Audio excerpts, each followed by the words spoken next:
والطبقات الباقية ليس لوقعتها كاذبة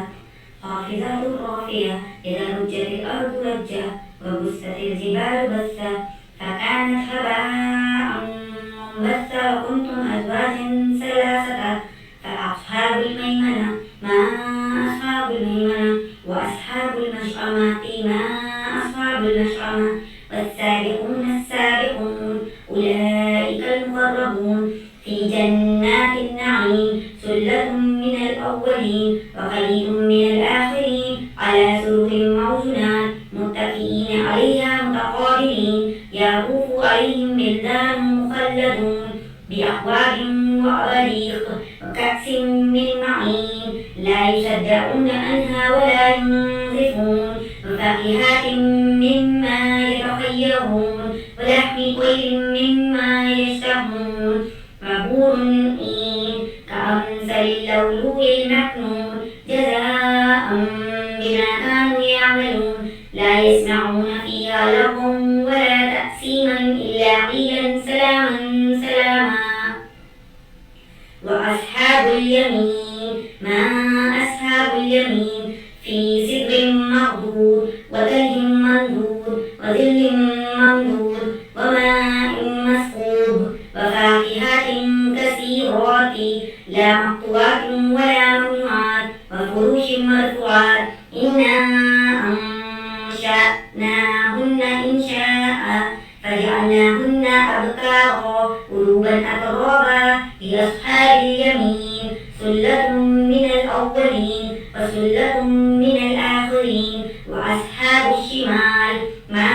أصحاب الشمال في سموم وحميم وظل من يحموم لا بارد ولا كريم إنهم كانوا قبل ذلك مترفين وكانوا يصرون على الجنس العظيم وكانوا يقولون أإذا متنا وكنا ترابا وعظاما أإنا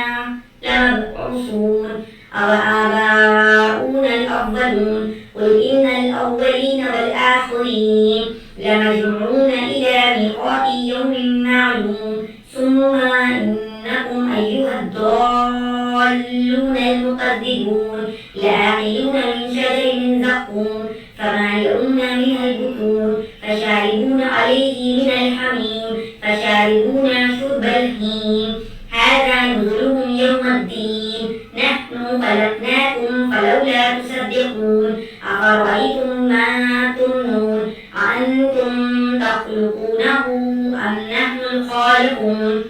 نحن قدرنا بينكم الموت وما نحن بمسبوقين على أن نبدل أمثالكم وننشئكم فيما لا تعلمون ولقد علمتم النشأة الأولى فلولا تذكرون أفرأيتم ما تهرسون أأنتم تزرعونه أم نحن الزارعون لو نشاء لجعلناه غابا فظلتم تفكهون إنا لمغرمون بل نحن محرومون أفرأيتم الماء الذي تشربون أأنتم أنزلتموه من المزن أم نحن المنزلون لو نشاء جعلناه أجاجا فلولا تشكرون أفرأيتم النار التي تؤمنون أأنتم أنشأتم شجرتها أم نحن المنشئون نحن جعلناها تذكرة ومتاعا للمقوين فسبح باسم ربك العظيم فلا أقسم بمواقع النجوم وإنه لقسم لو تعلمون عظيم إنه لقرآن كريم في كتاب مكنون لا يمسه إلا المطهرون تنزيل من رب العالمين أفبهذا الحديث أنتم مدهنون وتجعلون رزقكم أنكم تكذبون فلولا إذا بلغت الحلقوم وأنتم حينئذ تنظرون ونحن أقرب إليه منكم ولكن لا تبصرون فلولا إن كنتم غير مدينين ترجعونها إن كنتم صادقين فأما إن كان من المقربين فالروح وريحان وجنات نعيم اليمين فسلام لك من أصحاب اليمين وأما إن كان من المكذبين الضالين فنزل من حميم وتصلية جحيم إن هذا لهو حق اليقين فسبح باسم ربك العظيم صدق الله العظيم.